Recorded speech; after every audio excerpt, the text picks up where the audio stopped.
As the teenies draw to a close, Sandra Dick looks back at some of the key events that make it a decade to remember. We've had the teenage years, angry, argumentative and just a little bit challenging. Now come the roaring 20s.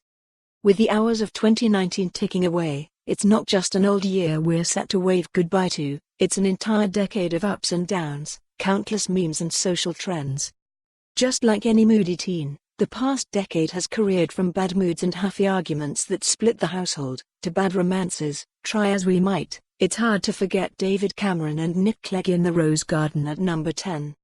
Yet amid the turbulence and drama of a very divided decade, there have been some spirit-raising bright spots that have brought us together as one, and a few that have changed our lives completely.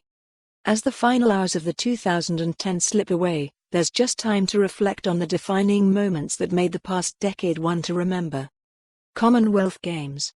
There's usually not much in the world of sport for us Scots to cheer about, but thanks to Sir Andy Murray's Wimbledon triumphs in 2013 and 2016 and the 2014 Commonwealth Games, Scotland, for a little while, at least, was on top of the world. Glasgow 2014 didn't just put us in the international sporting arena with 53 medals, among them, 19 gold, it showcased the city and the entire nation in a fresh light. Fun, friendly and welcoming.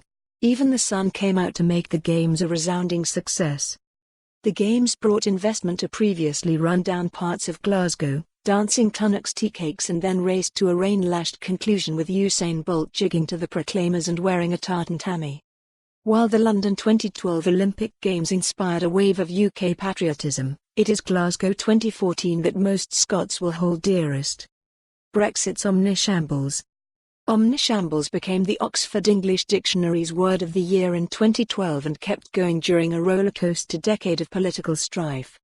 If the Cameron-Clegg love-in following the May 2010 general election was hard to stomach, along came UKIP in 2014 and the decision by Ofcom to hand it major party status. Under threat from its anti-Euro stance and the defection of Tory politicians and voters, David Cameron moved in June 2016 to conclude years of internal Conservative strife by taking the question over the UK's future to the people.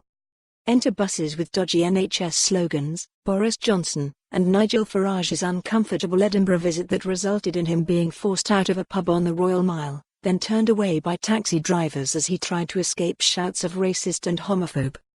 Leave or Remain has become one of the most divisive and polarizing political and social topics of the past decade, and probably the next one too. The rise of the meme. For more on this story, visit the news article link.